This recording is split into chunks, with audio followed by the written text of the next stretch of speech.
4장입니다.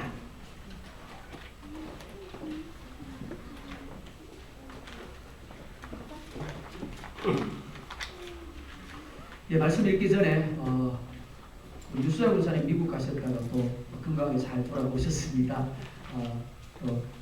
시차 적응이나 이런 부분들 잘 하실 수 있도록 위해서 기도해 주시기 바랍니다. 요나서 4장 1절로 11절에 있는 말씀 구약성경 1280 제 성경으로 89mm 되겠습니다. 교독하겠습니다. 1절 제가 봅니다. 요나가 매우 싫어하고 성내며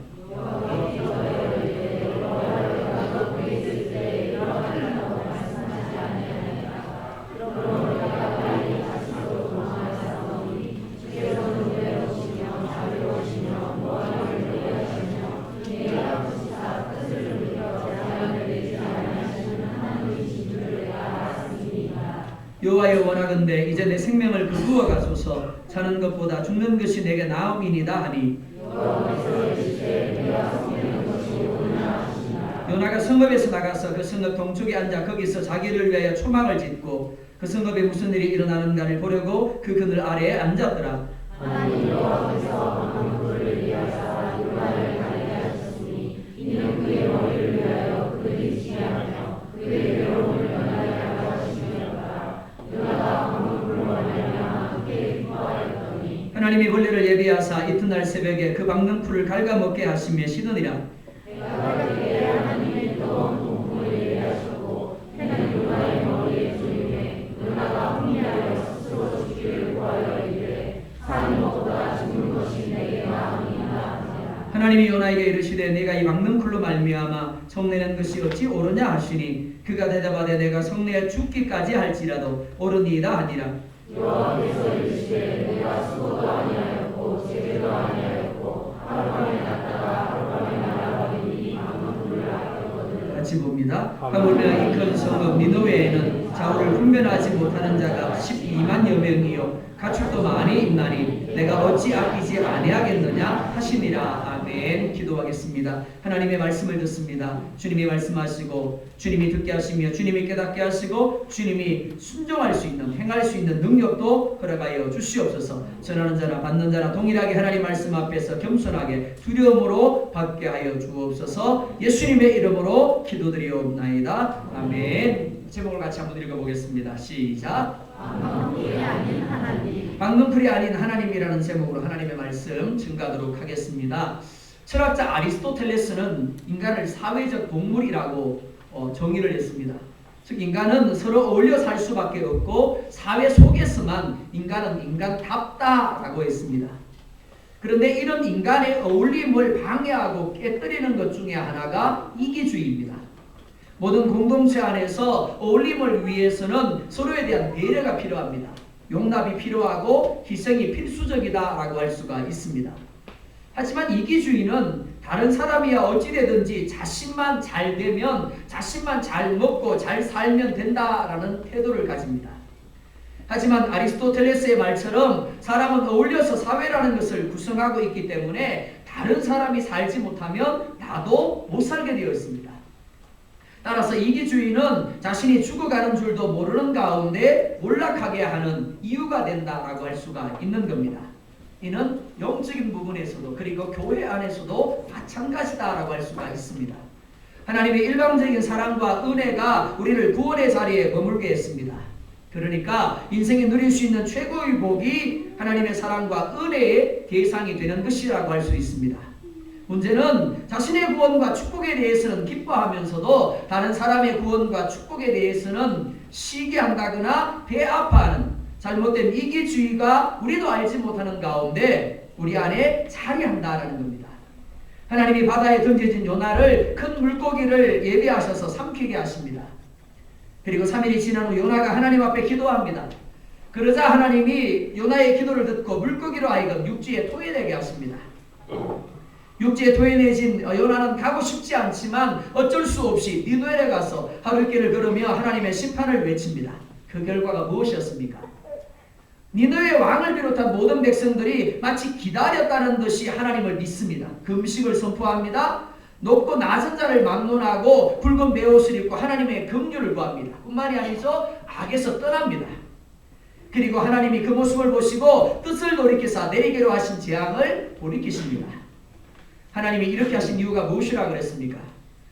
아수르를 북이스라엘을 위한 징계의 도구로 사용하실 계획을 갖고 있었기 때문이라고 했습니다. 뿐만 아니라 그 성에 있는 수많은 영혼들을 불쌍히 여겼기 때문이라고 했습니다. 100만에 가까운 사람들이 요나가 전한 메시지를 듣습니다. 구원을 받게 되었습니다. 이것이 요나서의 결론입니다. 그런데 요나서는 3장으로 끝나지 아니하고 4장으로 이어지고 있습니다. 그리고 4장은 100만의 니느웨 성의 사람을 심판하려던 계획을 돌이킨 하나님에 대하여 반항하는 요나, 항의하는 요나의 모습을 우리 가운데 보여줍니다. 반면에 끝까지 참고 사랑으로 대하시며 세 번의 질문과 박능풀의 교훈을 통해서 그의 분노가, 그의 이기주의가 왜 잘못된 것인가를 일깨워주는 하나님의 모습을 우리 가운데 보여주고 있습니다. 첫 번째로 오늘 본문은 싫어하고 화를 내는 요나의 모습을 우리 가운데 보여줍니다. 1절 보면 이렇게 말씀을 합니다. 같이 보겠습니다. 시작. 아멘. 아주 짧은 문장입니다. 그런데 원문을 보면, 즉 원문을 직역하면 이렇습니다. 그로 인하여 요나가 악하게 되었고 상처를 받아 경노하게 되었다. 여기서 말씀하는 그것은 니느웨 사람들의 회개를 가리킵니다. 요나는 가기 싫은 니느웨로 억지로 가서 하룻길을 걸으면서 하나님의 심판을 외쳤습니다. 니느웨 사람들은 가장 포악한 사람들이었고 잔인한 사람들이었습니다. 1장을 보면 그들의 악독이 하나님 앞에 상달되었다라고 말씀을 합니다. 그러니까 당연히 요나가 선포하는 것에 대하여 어떻게 반응해야 옳습니까? 기분 나빠야 맞습니다. 요나를 핍박해야 맞고 요나를 심지어 죽이기까지 해야 맞는 겁니다. 그런데 니느웨 사람들은 정반대의 반응을 나타냅니다.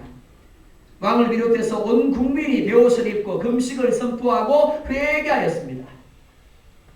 이는 택함받은 민족인 이스라엘과 너무나 대조되는 반응입니다. 수많은 선지자들을 하나님이 보내셨습니다. 그들에게 회개하라고 외치게 만들었습니다. 그럼에도 불구하고 이스라엘 백성들은 회개하지 않았습니다. 그런데 이방인이, 그것도 이스라엘을 괴롭히던 원수의 나라이면서 그 악독이 하나님 앞에 상달된 니느웨가 이렇게 쉽게 회개한다라는 것, 요나의 입장에서 본다라면 말도 안 되는 겁니다. 요나가 화를 내는 이유가 바로 여기에 있습니다. 니느웨 사람들이 이렇게 쉽게 회개해서는 안 된다라는 겁니다. 회개를 하지 않아서 망하든지 회개를 해도 적어도 이스라엘 백성들보다는 늦게 회개해야 된다는 겁니다. 그런데 말씀이 선포되자마자 가난한 마음이 되고 그들이 울면서 하나님 앞에 나아가 금식하며 회개하기 시작한 겁니다. 2절을 보면 또한 이렇게 말씀을 합니다. 같이 보겠습니다. 시작. 여호와께 기도하여 이르되 여호와여 내가 보게 있을 때 기도하겠다고 말씀하지 아니하였나이까. 그러므로 내가 빨리 다시서 도망하였사오니 자비로우시며 노하기를 더디하시며 인애가 크시사 뜻을 돌이켜 재앙을 내리지 아니하시는 하나님이신 줄을 내가 알았음이니이다.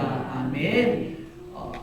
요나는 하나님이 은혜로우심을 알았습니다. 자비로우시고 노하기를 더디하시며 인애가 크셔서 뜻을 돌이켜 재앙을 내리지 아니하시는 줄을 부린 줄 알았다라고 말합니다. 요나가 다시스로 도망한 이유가 바로 여기에 있습니다. 하나님이 자신을 보내는 이유, 니느웨 사람들의 죄악을 심판하기 위함이 아니라 그들에게 심판을 외치고 그들로 하여금 돌이켜 하셔서 죄악을 돌이키기 위한 것임을 알았다라는 겁니다. 그런데 요나가 하나님의 이러한 성품에 대하여 지금 화를 내고 있는 겁니다. 그 이유가 무엇입니까? 첫째, 하나님의 은혜는 오직 이스라엘의 것이라는 잘못된 생각을 가지고 있었는데 그 은혜가 이방인에게 차별 없이 베풀어졌기 때문에 그렇습니다. 둘째, 아수르가 북이스라엘을 위협하는 원수의 나라인데 그 나라가 심판을 받아야 맞는데 오히려 긍휼을 주시는 하나님이 마땅치 않았기 때문에 그렇습니다. 이는 마치 우리나라가 축구 경기를 하면서 다른 나라한테는 져도 괜찮은데 유독 일본에게는 지면 안 된다라는 생각을 가지고 있는 것과 똑같은 거예요. 만약에 하나님이 요나에게 가라고 말씀하시는 대상이 친척이었다면 어떨까요? 그의 가족이었다면 어떨까요? 그와 친한 사람이었다면 어떨까요? 그럼 분명히 기쁨으로 갔을 겁니다. 역시 하나님 옳으십니다라고 말했을 겁니다. 그런데 문제가 뭐라고요? 하나님이 그를 보내시는 대상이 원수의 나라 아수르 니느웨였다는 게 문제가 되는 겁니다. 일본이라는 게 문제가 되는 겁니다. 죽어야 하는데 망해야 하는데 오히려 살아난 겁니다. 그게 싫은 겁니다. 그래서 하나님께 화를 내고 있는 겁니다. 하나님이 틀린 것이 아니냐고, 하나님이 잘못 생각한 것 아니냐고 따지고 있는 겁니다. 그런데 이것이 끝이 아닙니다. 3절을 보면 이렇게 말씀을 합니다. 3절도 보겠습니다. 시작. 여호와여 내 생명을 거두어가소서. 사는 것보다 죽는 것이 내게 나으니이다. 아멘. 요나가 얼마나 하나님의 행위에 대하여 흥분하고 있었는지, 그가 얼마나 하나님의 행위에 대하여 진노하고 있었는지 하나님께 자신의 생명을 거두어 달라고, 죽는 것이 낫겠다라고 말합니다. 요나는 하나님께 불순종했다가 큰 물고기 배 속에서 3일 동안 갇혀 있다가 기도를 통하여 다시 기회를 얻은 상황입니다. 그게 얼마나 지났을까요? 몇 달? 몇 년이 지났나요? 아니요. 겨우 며칠이 지났을 뿐입니다. 하나님이 보내신 사명자입니다. 그런데 그가 좀 전까지만 해도 하나님 앞에서 울면서 하나님 내게 다시 한 번 더 기회를 달라고, 하나님 나를 구원해 달라고 기도하던 요나가 맞나 싶습니다. 하나님이 보내신 사명자가 맞나 싶습니다. 그 어디에서도 다시 기회를 얻은 사람의 모습이 아닙니다. 사명자의 모습이 아닙니다. 이는 단지 요나 한 사람의 모습이 아닙니다. 수없이 하나님을 실망시키셨음에도 불구하고 하나님이 주신 또 한 번의 기회를 얻은 우리들입니다. 그래서 이 자리에 있는 겁니다.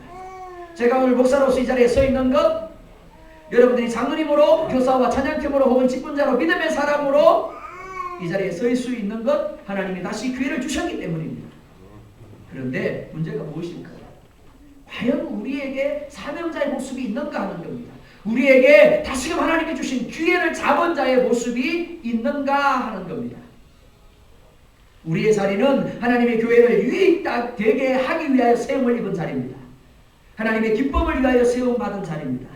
무엇보다 불순종으로 인하여 포기할 수밖에 없음에도 불구하고 포기하지 아니하시고 다시 한번 기회를 주신 자리입니다. 누구 때문에요? 아들 예수님 때문에요. 그런데 우리의 모습은 요나의 모습과 별반 다르지 않은 겁니다. 만약에 대한민국 최전방을 지키는 군인이 생각하기에 애인이 보고 싶다? 그러고는 총을 들고요 그 자리를 떠나버렸어요. 그럼 어떻게 될까요? 우리가 이것을 가리켜서 흔히 가타령이라고 이야기를 합니다. 그 부분은 생각하지 말자고요. 그가 지키던 그 자리에서 그가 떠나버림으로 말미암아 그 자리가 비어진다면 어떻게 됩니까? 얼마든지 적이 내려올 수 있는 겁니다. 그런데 우리는 그런 일을 상습적으로 행하고 있는 겁니다. 요나의 문제가 무엇입니까? 요나의 생각이 문제고 요나의 기준이 문제입니다. 이스라엘은 구원을 받아 마땅하고 아수르는 망해야 한다는 것이 요나의 생각입니다. 이스라엘은 하나님의 은혜와 자비로움과 노하기를 더디하심과 인애가 크심과 뜻을 돌이켜 재앙을 내리지 아니하심을 누릴만 하다라고 여깁니다. 근데 아수르는 어떻게 해요? 아니라는 겁니다. 요나가 이렇게 생각하고 판단하는 근거는 하나님의 말씀이 아닙니다. 이스라엘 백성들의 잘못된 선민의식입니다. 무엇보다 하나님이 이스라엘을 선택하신 것이 마치 자신들에게 어떤 근거가 있는 것처럼 생각하는 겁니다. 하나님 앞에서 이스라엘도 아수르도 다르지 않습니다. 하나님의 진노의 대상일 뿐입니다. 다만 하나님이 열방을 구원하기 위하여 이스라엘을 제사장 민족으로 선택하셨을 뿐입니다. 이스라엘의 이스라엘됨은 그들이 가진 어떤 조건이나 자격이 아닙니다. 하나님의 은혜입니다. 요나가 불평하고 있는 하나님의 성품이 아니었다면 이스라엘은 존재할 수 없는 겁니다. 하나님의 은혜가 아브라함을 택했습니다. 하나님의 은혜가 이삭을 택했고 에스가 아닌 야곱을 택하셨습니다. 그러니까 다른 이방 민족을 보면서 교만할 이유도 자랑할 이유도 없는 겁니다.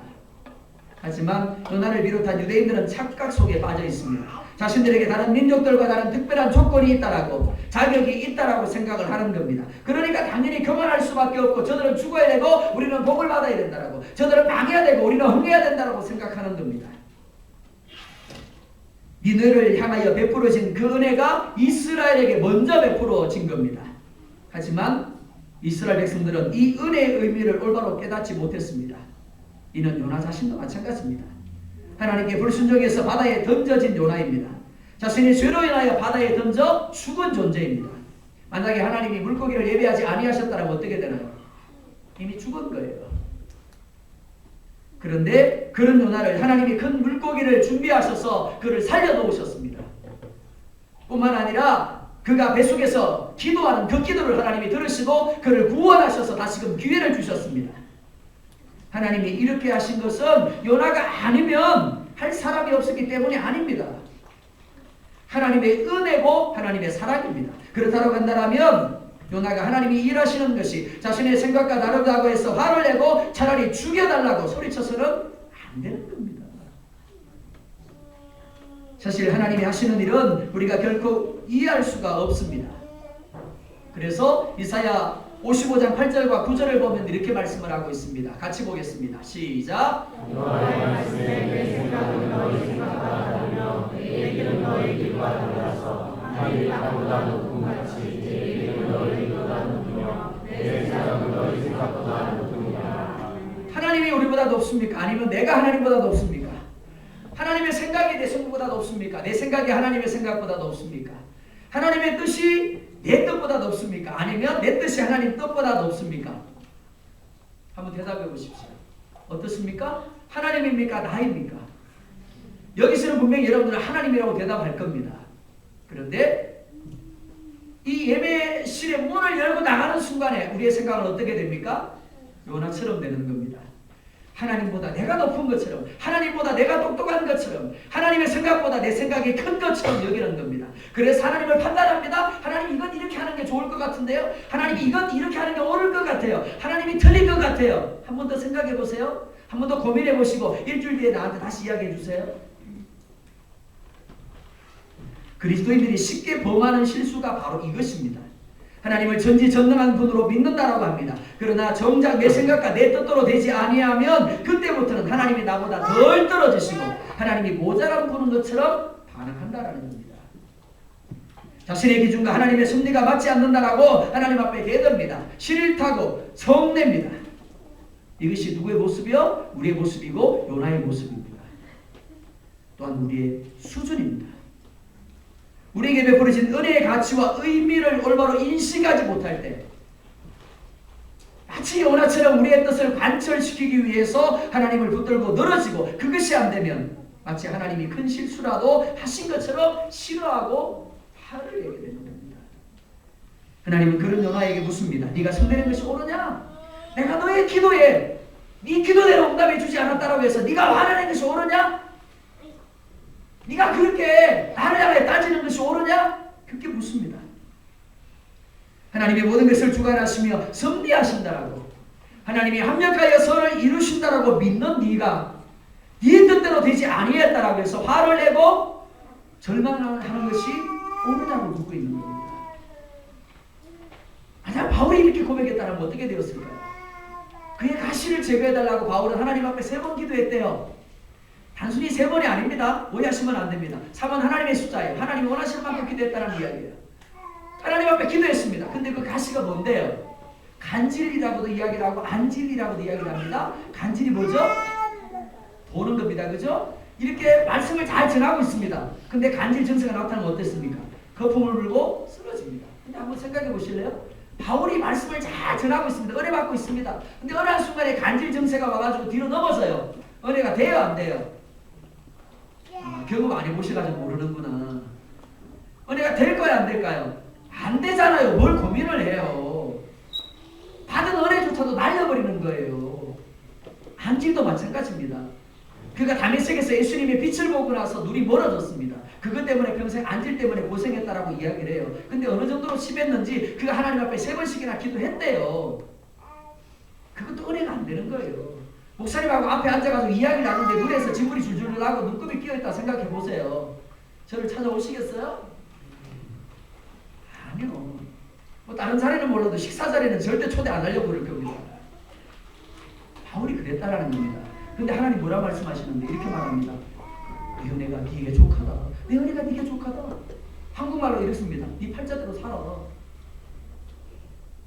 그때 누가 예 하나님 옳습니다. 예 감사합니다. 그럴까요? 사도 바울은 그랬어요. 그죠? 나의 약함이 강함이 되느니라 고백하고 있잖아요. 왜 그렇게 고백했어요? 하나님을 아니까요. 하나님을 믿으니까요. 하나님이 모든 것을 주관하시고 섭리하시며 하나님이 나의 모든 삶을 합력하여 선을 이루심을 믿었기 때문에 너는 그래서 그대로 살아야 된다고 말하는데도 불구하고 예 감사합니다. 나의 약함이 강함이 됩니다. 라고 고백할 수 있었던 겁니다.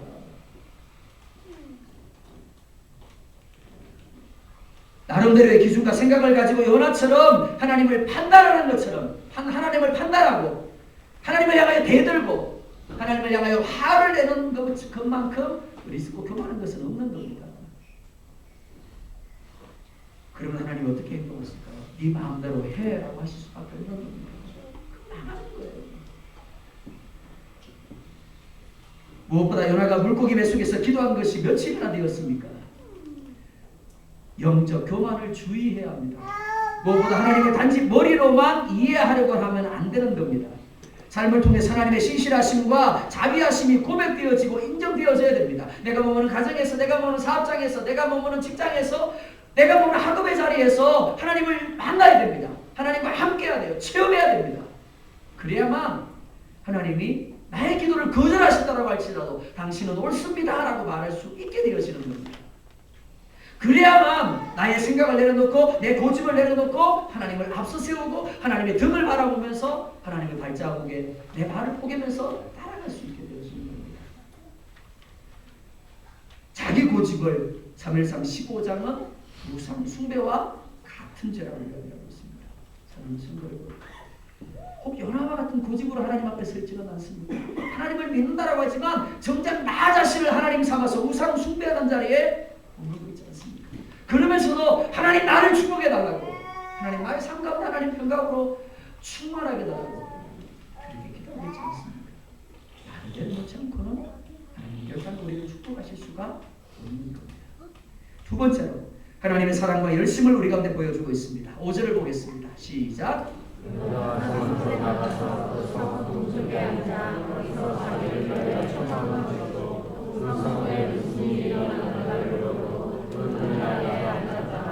아멘. 참 우습지 않나요? 누구보다 하나님을 잘 안다라고, 누구보다 하나님을 향한 믿음을 가졌다라고 자부하는 요나입니다. 그런데 요나는 하나님의 설득하심에도 불구하고 자신이 틀렸다라고 인정하지 않습니다. 여전히 니느웨는 망해야 된다라고 생각을 합니다. 하나님이 이미 뜻을 돌이켰다고 말씀하는데도 불구하고 미련을 버리지 못하고 어떻게 했다고요? 그 성읍에 앉아서 혹시라도 지진이나 전염병 같은 것을 통해서 니느웨의 성이 망할까 기대하며 지켜보기로 합니다. 요나만 그럴까요?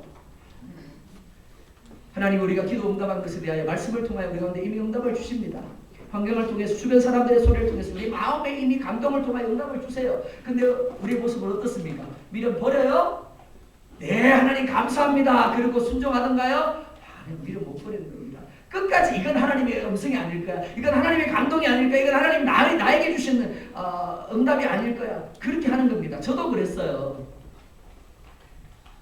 신학을 하겠다라고 결심을 했을 때 하나님 앞에 2달이라는 기한을 정해놓고 기도를 시작을 했어요. 기도원에 올라갔습니다. 하필이면 부흥회가 있었는데 제가 올라가는 그 기도원은 늘 성질이 꽉 차는 그런 데였습니다. 근데 그날따라 몇십 명밖에 없었어요. 근데 하나님이 신학을 하라는 확신을 주셨어요. 말씀을 통해서. 근데 제가 어떻게 할게요? 하나님 감사합니다. 이제 기쁨으로 가겠습니다. 그랬을까요? 아니요. 아니 그게 나 말고 많은 사람들이 있었는데 그걸 나한테 주는 응답이라고 내가 어떻게 확신할 수 있어? 그럼 원서를 다시 뒤로 밀었어요. 그리고 다시 기도를 시작했어요. 정말 하나님이 나를 보내시려거든 하나님 내가 확신할 수 있는 증거를 달라고. 그리고는 다시 기도를 시작을 했어요. 저희 집이 이제 대구에서 외곽이 있었어요. 이제 지금은 대구 광역시가 됐지만 시골이었습니다. 그러니까 차가 일찍 끊어져요. 버스가 일찍 끊어집니다. 근데 대구에서 마침 부흥회가 있었어요. 유명한 목사님이 왔어요. 하나님이 그 부흥회에 참여하고자 하는 마음을 주셨어요. 근데 문제가 뭐냐면 그 부흥회에 끝까지 참여하면 차를 놓쳐요. 몇 시간을 걸어서 집에 가야 돼요. 고민이 되잖아요. 근데 하나님이 주시는 확신이 뭐냐면 참석하래요. 참석했어요. 목사님이 설교를 하시다가 그 순간에 뭐라 그러시면 이렇게 얘기합니다. 내가 그렇게 이야기를 줬는데 왜 자꾸 핑계를 하냐고. 왜 자꾸 미련을 못 버리냐고. 더 이상 핑계하지 말고 가라고. 분명하게 목사님의 입술을 통해서 딱 던지시는 겁니다. 그러니까 더 이상 제가 미루거나 뭘 어떻게 할 수 있는 게 아니에요. 그 다음날 바로 옷을 들고 대구신학대학을 됐습니다. 여러분 이렇지 않습니까? 하나님이 분명히 말씀을 통해서 내게 깨닫게 해주셨어요. 그죠? 감동을 받게 하셨단 말이에요. 은혜를 주셨어요. 그죠? 혹은 주변 사람들을 통해서 말씀을 읽는 중에 내게 주셨어요. 근데도 불구하고 여전히 내가 원하는 생각이 있어요. 내가 원하는 계획이 있어요. 이대로 하나님 이루어 주셔야 되는데 근데 하나님은 그 길이 아니래요. 누구처럼요? 요나처럼요. 혹시라도 지진이 일어나지 않을까? 혹시라도 전염병이 그 가운데 오지 않을까? 혹시라도 하나님이 그 가운데 심판을 내리지 않을까? 그리고는 지켜보기로 하는 겁니다. 만약 요나가 말한 하나님의 성품이 아니었다면 요나는 일취감치 하늘에서 벼락이 떨어져 죽을 수밖에 없었을 겁니다. 그럼에도 불구하고 하나님은 요나를 포기하지 않습니다. 끊임없이 하나님이 말씀하시고 끊임없이 감동하시고 주변 사람들을 통해서 우리 가운데 깨닫게 하시는데도 불구하고 순종하지 않는 우리를 어떻게 한다고요? 포기하지 않으세요. 여전히 말씀하십니다. 단지 니느웨 성의 회개가 목적이었다면 요나서는 3장으로 끝나는 것이 맞습니다. 하지만 요나서의 목적은 니느웨 성에 있는 것이 아니라 요나에게 있습니다. 바로 우리에게 있는 겁니다. 즉 요나를 하나님이 원하시는 사람으로 세우는데 그 목적이 있습니다. 그러니까 요나서를 읽으면서 여러분들은 니느웨 성을 보시면 안 됩니다. 아, 니느웨 성이 이렇게 회개해서 하나님의 뜻을 돌이켰구나. 그걸로 끝나버리면 안 된다라는 겁니다. 요나라는 철저하게 자기중심적이던 사람을 하나님이 어떻게 변화시켜 가시는가를 보셔야 되는 겁니다. 요나를 통해서 누구를요? 나 자신을 봐야 돼요. 하나님을 믿는다라고 말하지만 철저하게 이기적이고 자기중심적인 나 자신의 모습을 봐야 되고 그리고 그런 나를 향하여 끊임없이 손을 내미시며 설득하신 하나님 그 사랑을 볼 수 있어야 되는 겁니다. 6절과 7절 보면 이렇게 말씀을 합니다. 같이 보겠습니다. 시작. 하나님 여호와께서 만물을 위하사 요나를 가리게 하셨으니 이는 그의 머리를 위하여 그를 지시하며 그의 괴로움을 면하게 하려 하심이로다. 요나가 방문불로 말미암아 그에게 고하였더니 하나님이 벌레를 위하사 이날의 새벽에 그 방문불을 하라고 하셨으니 아멘. 마태복음 6장 말씀도 같이 보겠습니다. 시작. 또 너희가 어찌 의복을 위하여 염려하느냐 그의 배가 어떻게 자라는가 생각하여라. 수고도 아니하고 비산도 아니하느냐. 29절. 그러나 내가 너희에게 말하니 솔로몬의 모든 영광으로 이룬 것이 이곳 하나만 같이 않느니라. 오늘 이따가 내일 아궁이에 던져지는 불도 하나님의 너희에게 주시거든 하물며 너희가 보냐 믿음이 작은 자들아. 30절 다시 한번 보겠습니다. 시작. 오늘 있다가 내일 아궁이에 던져지는 들풀도 하나님이 이렇게 이쁘시거든 하물며 너희일까 보냐 믿음이 작은 자들아. 아멘. 하나님이 이쁘시거든 이라고 말합니다. 누구를요? 아니 읽으셨잖아요. 누구를 입혀요? 들풀이요. 길가에 얼마나 많은 풀들이 있습니까? 그렇죠? 메트로폴리탄 공원 가보셨죠? 거기가 얼마나 많은 나무들과 풀이 있어요. 근데 그 나무에 그 풀의 의미를 부여해 보신 적 있어요? 하나님이 입히셨다라고 생각해 본 적 있나요? 아니요. 저도 한 번도 그런 생각을 못했어요. 근데 마태복음 6장이 뭐라고 이야기를 합니까? 내가 입혔대요. 내가 나무에 입히고 내가 풀에 입혔대요. 그러면서 뭐라고 이야기를 합니까? 하물며 너희일까 보냐라고 이야기를 합니다. 너의 자신을 들풀보다 가치 없는 존재로 여기느냐라고 묻고 있는 겁니다. 여러분들이 길을 가다가 나도 모르게 밟아버리는 그 들풀의 존재보다 여러분들의 존재를 더 가치 없는 존재로 여기고 계시나요? 우리 권사님이 고기를 이렇게 묻으셨는데 교회 안에서는 이래요. 근데 교회 밖에만 나가면 이렇게 되는 겁니다.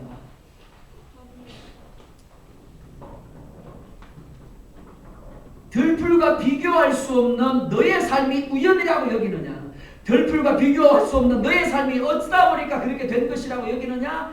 아니다라고 말씀합니다. 하나님이 입히고 하나님이 먹게 하시고 마시게 하시고 하나님이 이끌어 가시고 채워주시는 삶임을 말씀하고 있는 겁니다. 하나님이 박넝쿨을 예비하십니다. 그러자 요나가 박넝쿨로 인하여 크게 기뻐합니다. 그런데 하나님이 벌레를 예비하셔서 박넝쿨을 갉아먹게 하십니다. 그리고 박넝쿨이 시들어버립니다. 요나가 뜨거운 더위로 인하여 혼미하여 스스로 죽기를 구합니다.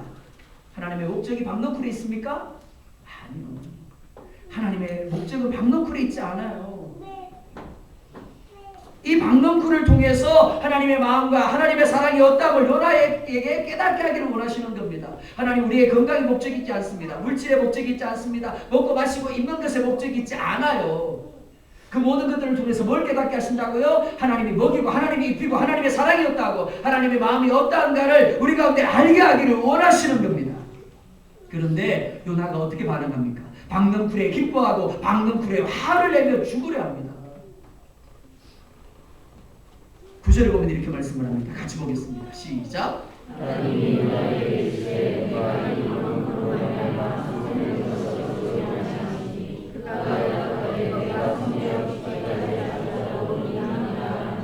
누구의 모습이요? 우리의 모습이요. 직장에서 승진하면 크게 기뻐합니다. 근데 승진에서 밀리면 하나님 앞에 성냅니다. 차라리 죽여주세요. 사업이 조금 잘 된다 싶으면 어떻게 해요? 크게 기뻐하죠. 근데 조금 안 된다 싶으면 정말 절망하면서 죽여달라고 이야기를 합니다. 조금 건강하면 크게 기뻐하다가 조금만 몸이 안 좋으면 차라리 하나님 죽게 해주세요.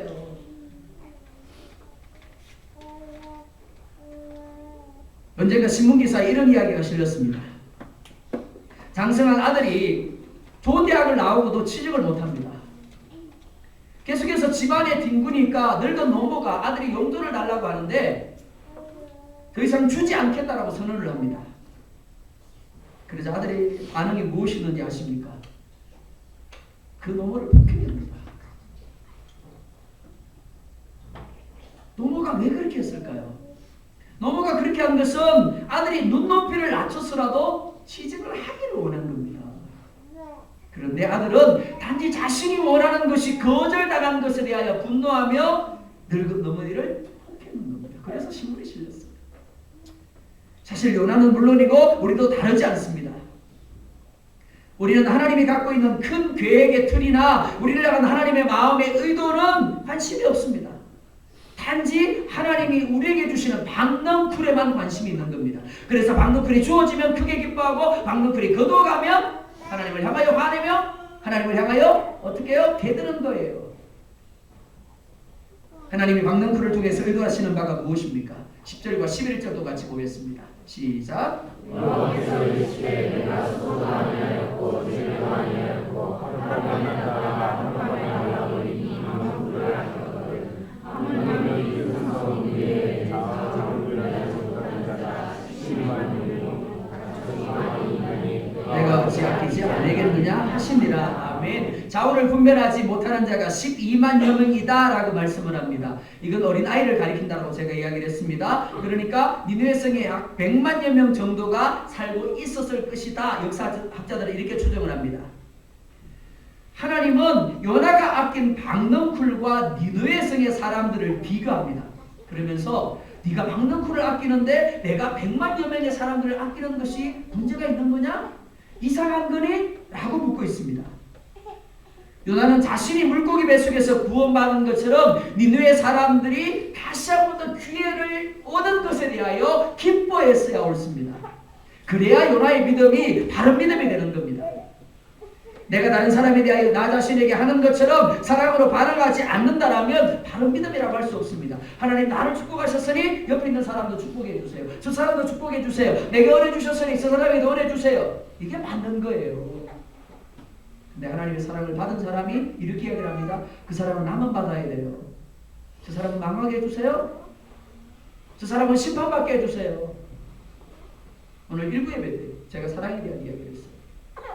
내가 너희를 사랑한 것 같이 너희도 서로 사랑하게 하려 합니다. 사랑이라는 나무에 붙어 있으면 사랑이라는 열매를 맺을 수밖에 없다. 그런데 우리는 사랑이라는 나무에 붙어 있는 가지면서 사랑이라는 열매를 맺지 못한다는 이야기를 했습니다. 내가 너희를 사랑한 것 같이 사랑받을 자격 없는 자를 위하여 희생하고 무조건적으로 사랑한 것처럼 너희도 너희를 힘들게 하는 자, 너희를 괴롭히는 자, 너희를 대적하는 자를 무조건적으로 희생하며 사랑해라. 그러므로 말미암아 너희가 내 제자인 줄 알 것이다. 너희가 내게 붙어 있는 가지인 것을 알 것이다 라고 말씀하고 있습니다. 내가 하나님의 사랑이 필요하고 하나님의 은혜가 필요한 만큼 내가 싫어하는 그 사람도 하나님의 사랑이 필요하고 은혜가 필요한 것을 인정할 수 있어야 하는 겁니다. 그게 바로 믿음입니다. 우리는 우리의 형편이나 사정 때문에 혹은 우리의 생각 때문에 하나님의 은혜를 제한해서는 안 되는 겁니다. 하나님의 말씀, 하나님이 주시는 감동에 우리의 형편, 우리의 사정, 우리의 생각을 내려놓고 순종할 수 있어야 합니다. 사랑하는 성도 여러분, 더 이상 박능쿨에 매이지 마시기 바랍니다. 여러분들이 박능쿨에 매이면 여러분들의 존재를 들풀보다 못한 존재를 여기는 것과 똑같은 겁니다. 12만 명의 영혼, 더 나아가서 100만 명의 영혼, 하나님의 큰 계획을 볼 수 있어야 됩니다. 나의 하는 일을 통해서, 나의 삶을 통하여, 나와 만나는 사람을 통해서 하나님의 은혜, 하나님의 구원, 하나님의 복이 흘러가게 해야 합니다. 우리가 흔히 복이라고 하는 것은 마치 박넝쿨과 같습니다. 지혜가 그러하고, 건강이 그러하고, 물질이 그러하고, 가족이 그러하고, 형통이 그러하고, 성공이 그러합니다. 이 모든 것들은 결코 목적이 아닙니다. 더 가질 수도 있고 덜 가질 수도 있습니다. 더 빨리 갈 수도 있고 조금 천천히 갈 수도 있는 겁니다. 이런 것 때문에 불평하고 화를 내시지 마시기 바랍니다. 이런 것 때문에 기뻐하고 이런 것 때문에 절망하지 마시기 바랍니다. 여러분들이 정말 기뻐하고 여러분들이 정말 절망해야 되는 것이 무엇인가 하면 바로 하나님이라는 존재입니다. 하나님의 임재가 누려질 때 기뻐하십시오. 그러나 하나님의 임재가 누려지지 않을 때 절망하셔야 되는 겁니다. 아파하셔야 되는 겁니다. 다윗이 그랬습니다. 시편 51편에서 다윗이 말하는 것이 무엇인가 하면 내 안에 정한 마음을 창조하시고 정직한 영으로 새롭게 하시되 하나님의 영, 하나님의 성령을 내게서 거두지 말아주십시오라고 했습니다. 그가 힘들어하는 것이 고난이 아니에요. 박능쿨이 사라진 게 아닙니다. 어느 순간부터 하나님의 임재가 누려지지 않는 거예요. 그래서 하나님의 성령을 내게서 거두지 말아달라고 이야기하고 있는 겁니다. 여러분 어떻습니까? 박능쿨은 내가 심은 것도 내가 기른 것도 아닙니다. 순전히 하나님의 은혜로 주어진 것이고 또 주어질 것입니다. 그러니까 퍼즐 조각 하나를 가지고 여러분의 삶과 하나님을 판단하지 마시기 바랍니다. 하나님 나라라는 전체적인 틀 앞에서 여러분의 삶을 보실 수 있기를 원합니다. 하나님이 요나를 니느웨 성에 보내신 이유가 바로 여기에 있습니다. 요나가 자기 선입관, 자기 고정관념의 울타리를 허물고 요나를 향한 하나님의 마음, 하나님의 사랑을 깨닫기를 원하시는 겁니다. 이는 우리도 마찬가지입니다. 하나님은 이 모든 것들을 통해서 우리에게 하나님의 계획과 하나님의 마음과 하나님의 사랑을 알게 하기를 원하십니다. 그리고 하나님이 원하시는 사람으로 세워지기를 원하십니다. 하지만 내 자신의 문제에 매여 있어서는 결코 그렇게 될 수 없는 겁니다. 사랑하는 성도 여러분, 예수 그리스도를 믿으십니까? 한번 대답해 보십시오. 예수 그리스도를 믿으십니까? 네. 예수 그리스도를 믿는다라는 것, 자기 기준을 바꾸는 게 아닙니다. 오해하시면 안 됩니다. 자기 기준을 버리는 겁니다. 내가 지금까지 살아오면서 가졌던 삶의 기준을 아예 버려버리는 겁니다. 왜요? 쓰레기예요. 그리고 하나님의 기준을 내 기준이 되게 하는 겁니다. 요나스의 목적이 바로 여기에 있습니다. 요나가 자기 기준을 버리고 하나님의 기준을 가지고 하나님의 사람으로 살아가게 하는데 요나스의 목적이 있는 겁니다. 오늘 우리 요나스를 읽게 하시는 목적도 똑같습니다. 교회 안에 머물고 있지만 여전히 자기 기준을 살아가고 있는 우리들을 향하여 자기 기준을 버리고 하나님의 기준을 살아가고 하시는 그 목적이 요나스에 있는 겁니다. 하나님의 열심과 포기하지 않는 사랑이 필요한 이유가 바로 여기 있습니다. 요나를 포기하지 않으신 그 하나님이 우리와 동일하게 함께하고 있습니다. 그 하나님이 말씀을 통하여 주변 상황들을 통하여 여전히 오늘 우리를 설득하고 계십니다. 말씀과 기도와 예배와 상황들, 특별히 그것이 긍정이든 부정이든지 그런 것들을 통해서 우리를 설득하고 변화의 자리로 이끌어가고 계시는 겁니다. 그 하나님께 여러분 맡기고 싶지 않으십니까? 내일이 아니라 바로 오늘 이 시간 하나님의 영에 하나님 내 기준을 버립니다. 하나님의 기준을 가지고 살아가게 해주십시오. 그렇게 결단은 여러분들이 될 수 있기를 주의 이름으로 축원드립니다. 찬양하고 기도하겠습니다.